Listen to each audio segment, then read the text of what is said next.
going on, guys? Pilot Flame here, and today we are doing a tier list video for the jobs before the upcoming expansion for Final Fantasy XIV Shadowbringers. So this is going to be my opinion of the power level of the job, not in terms of playability.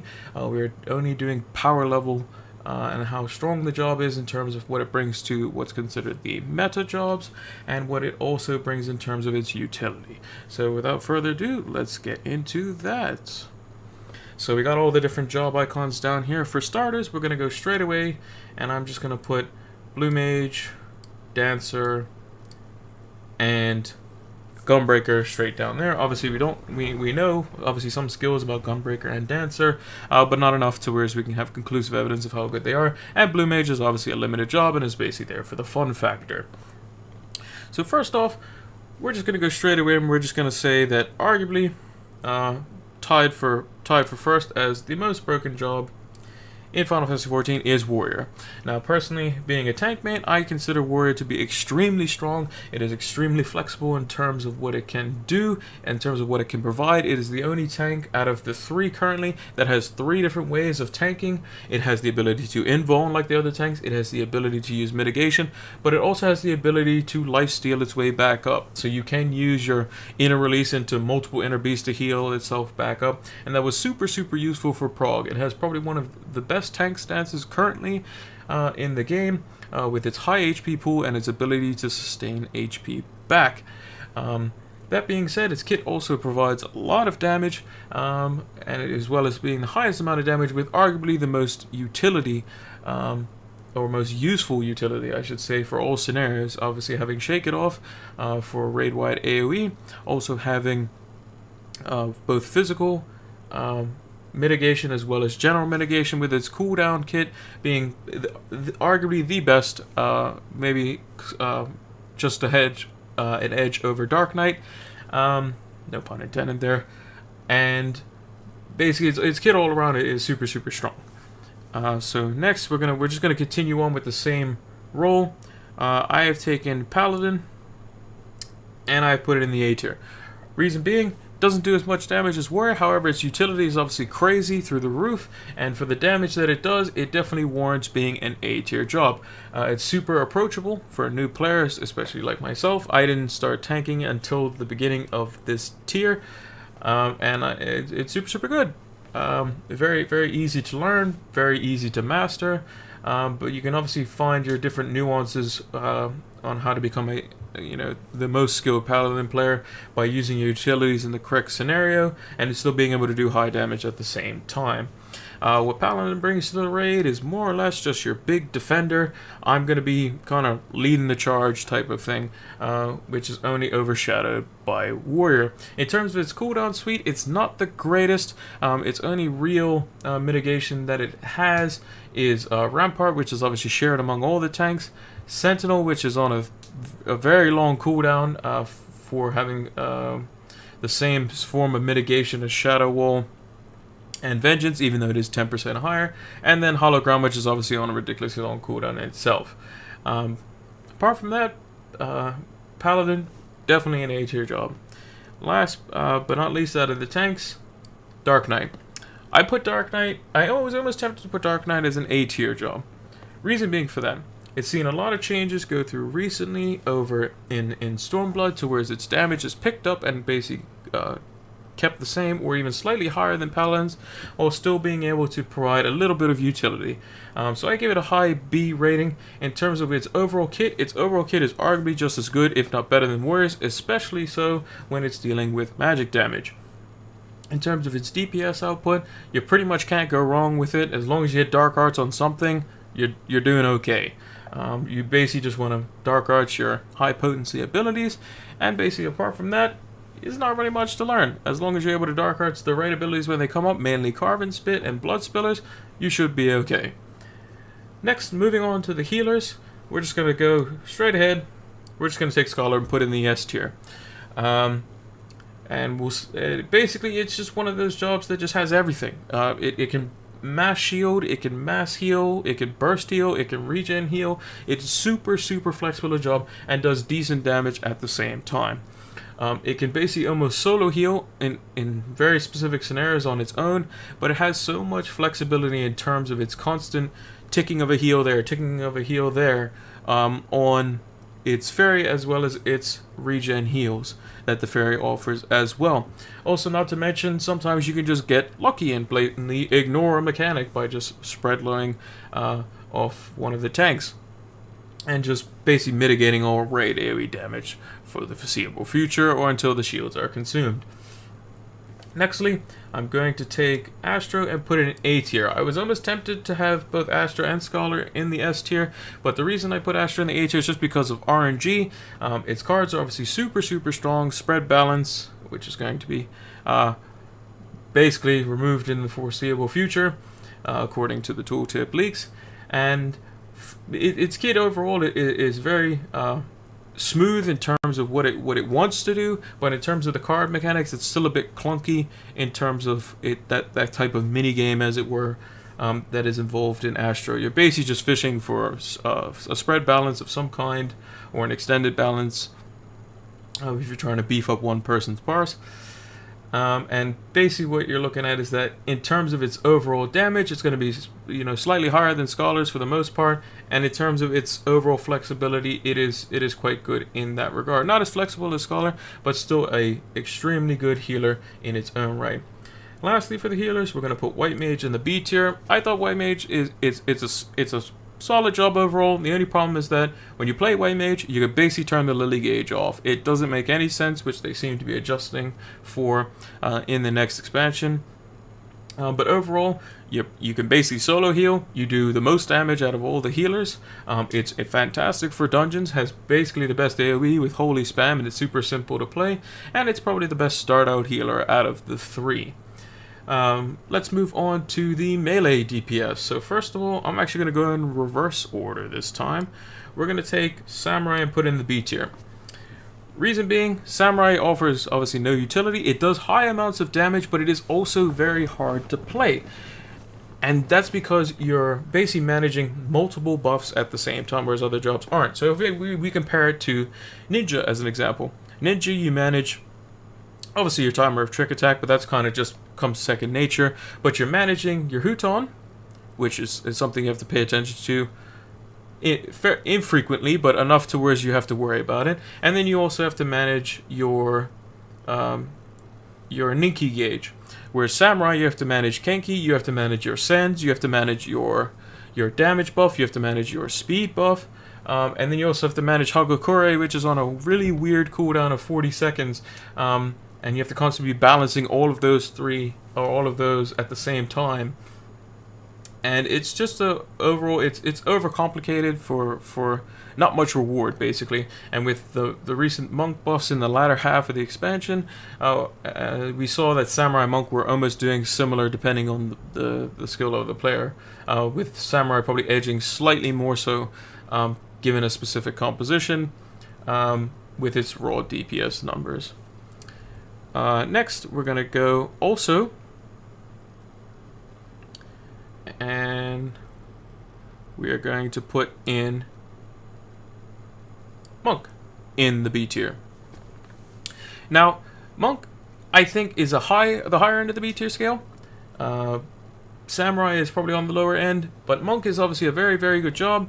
It's basically its job. Punch it. You just punch stuff, and you punch really, really fast, and do a lot of damage doing it. But with its slight utility, it's a slight edge over Samurai. Is it good enough to put in the A tier? I don't think so when you compare it to the other jobs that are in there, like Paladin, like Astrologian, and like the other jobs that I would be putting there in as well.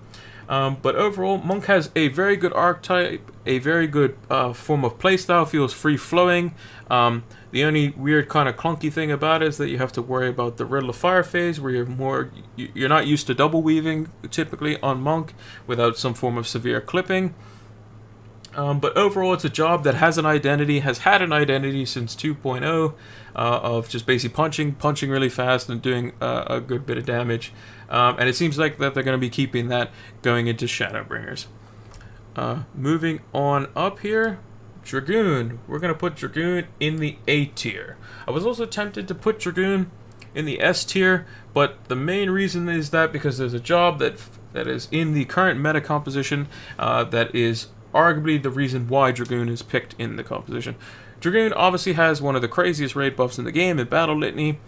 For 20 seconds you get 15%, I believe, increased crit chance to all the members in the party, which is pretty insane. It also does very good burst damage for trick attack windows. It's also very flexible in terms of its positioning, with the ability to jump to the boss, as well as jumping away from the boss using a elusive jump. As well as it also has a very good damage over time with Chaos Thrust, so it's not just funneled into basically just straight GCDs. It does have a dot as well. In terms of its playability, it's fairly simplistic to play. You basically just have to learn 2 combos and then learn the latter 2 points in that combo, the 4th and 5th skills of the rotation in reverse order, depending on what combo that you use. So if combo 1's 1, 2, 3 and combo 2 is ABC, it's 1, 2, 3, 4, 5, and then it's ABC 5, 4. Basically, it's a very simplistic job to play. In terms of optimization, it has a very high skill ceiling in terms of that, which is why the job has so many different nuances. And you'll see the better players and the top players being have that bigger skill gap from the mid tier and lower end players. Lastly, for the melees, you knew it was coming. Ninja, obviously S tier. Reason 1, trick attack. Reason 2, hate control. Reason 3, does a good bit of damage. So overall, I think there's no arguments with Ninja. It's very flexible in terms of what it can do on the battlefield in terms of offensively and defensively. Hate control is obviously one of its big proponents of the job, and trick attack is obviously what everyone wants to see in a ninja. It has a fairly high skill ceiling. It does have to manage a couple of things going on, but it's also one of the jobs that has to rely on good off ECD management as well as the use of mudras. Otherwise, you'll start to see the job drop off. But if you're basically trick attacking on time, you're doing something right, and your party will appreciate you for it. Moving on to the range. The only one in the C tier, Machinist. Reason being, I would have put it normally in the B tier, but the reason I put it in the C tier is that its counterpart is so much stronger than it right now, and typically with the 1 range slot available, or most people only taking 1 range, Barb is obviously way better than it. Its whole burst window, trying to fit everything into the wildfire window, as well as trying to get as much stuff as you can during hypercharge, it's just not cutting it. The overheat mechanic is extremely clunky, and basically if you have anything above 50 ping, you basically can't play this job effectively. In my eyes anyway. I've tried to do it on 80 ping, and it's still super difficult, especially with trying to weave in off GCDs during rapid fire, which is super difficult to do. Otherwise than that, it looks like it's going to be a completely different job, and it looks like it's going to fulfill that you bring Machinist to blow stuff up, which I am very excited to see. In terms of the other range counterpart, Bard, that's in the S tier, and that was the job that I was mentioning previously for the reason for Dragoon being in A tier. Bard, in my opinion, is the reason why the composition exists. It brings so much utility, brings crazy amounts of damage, brings decent enough AoE, and has the ability to multi-target damage things, which is obviously very good for fights with ads. It's also super strong in terms of its defensive buffs, with the likes of constantly having convalescence basically on the tank with Wonders Mine, and it's also super versatile in terms of what it brings with its songs, with being able to block magic damage, physical damage, or just overall increasing the party's health. With its different song stances in accompaniment with Troubadour. Moving on to the casters, I'm going to go in reverse order again. I'm going to take Red Mage, and I'm going to put it in the B tier. Reason being, if it didn't have raise, it sucks. Let's be honest here. We'll probably put it in C tier. Basically, its whole point is that it is able to raise constantly over a fight. In Prague, it's obviously excellent, but in terms of playability, there's not much skill gap between a an average red mage player and a very highly skilled red mage player due to its simplicity of the job mechanics. In terms of the different optimization you can do with red mage, you unfortunately have to more or less use your buffs for other people and not yourself, which feels kind of bad as the player, where you want to feel good about your own buffs. In terms of its flexibility on the battlefield, it's not really that flexible. You kind of pretty much do the same thing all the time. There's no real tips and tricks except for trying not to backflip off the edge, honestly. But it seems like they're going for more of the red magey style from some of the job actions that we've seen. It seems to be they're adding more damage, and they're going to basically make Verrays not the main highlight of the job, which is what we want to see. We want to see job identity, not just job ability identity, which is basically what red mage was formed around, and the only reason really that it was picked. Nextly, I'm going to put black mage in the B tier. B for black mage. No, I'm just joking. I put black mage in the B tier. Reason being, it's on the higher end of the B tier, and that's mainly because you can actually create comps that funnel for it. Reasoning for that is that you can basically bring a comp with Dragoon, Ninja, Summoner, and Black Mage, or you can go Dragoon, Bard, Black Mage, and Summoner, and then you're obviously boosting up the Black Mage's damage when the Summoner is using Garuda. And basically you just have an Astro obviously there to give the Black Mage all the cards, and you glass cannon the Black Mage as it were, and it is quite strong. A lot more effective than the Samurai, obviously a lot more flexible because it is ranged, so you're not limited to being punished for having to move off the boss. You effectively have 100% uptime. The only problem with Black Mage, and it always has had this problem, is that when you don't know the fight, so in a prog scenario, it is terrible. The reason being is because as a Black Mage, you want to have everything planned out in terms of movement. Movement obviously being less so of a factor, but it is still a factor. Also, you want to minimize the number of scenarios where you have to basically think on your feet. It should be more of a instant reaction, and Black Mage is probably the only job in Final Fantasy XIV that is a reactionary playstyle, where you have to basically look at your procs and see what you get. Bard to a lesser extent would probably fall under that category, but Black Mage more so because you have to be able to manage your abilities that are for constant procs, as well as mana ticks, as well as being a stationary job in order to be able to do damage. Lastly, for all the jobs, we have Summoner. I'm going to put Summoner in the A tier. I almost put it in the S tier because with the buffs at a point, it was super strong, and being taken over, obviously, Machinist, and basically made the new meta comp, which was Ninja, Dragoon, Bard, and Summoner. But obviously its damage started to tail off a little bit, which they turned that back a bit. But overall, a really strong job. It has a very high skill floor, but not a very high skill ceiling, because basically once you have the muscle memory down of the really long and convoluted rotation, you can basically have the job chunk up the various different actions that you use into sections. So you have your Bahamut phase, you have your Dreadworm trance without Bahamut phase, you have your Ruin phase, you have all these different phases where all you have to do is memorize that sequence, and once you have those patterns all memorized and those sequences aligned, you can play the job at a very high level. Probably the most annoying thing about the job, and probably the reason why I didn't put in the S tier, is because Bahamut and Pet AI sucks at the moment. It's not the greatest. Bahamut has a very bad habit of, if you move anywhere, he will move and cancel his abilities. So you're effectively rooted for that scenario, even though in Dreadworm Trance your casts for your abilities are instant, and you can do damage on the run. So that's going to do it for the tier list today. Hope you guys enjoyed it. Let me know what you guys' tier lists are in the comments below. I would be very interested to see, and this is just my view on what I think the strongest jobs are currently going into the expansion, and I can't wait to do a tier list for my predictions for what could be the strongest jobs going into next tier. I will also probably end up doing a tier list video sometime before the expansion for the most fun jobs at the end of the expansion, or overall through Stormblood as well. So stay tuned for that.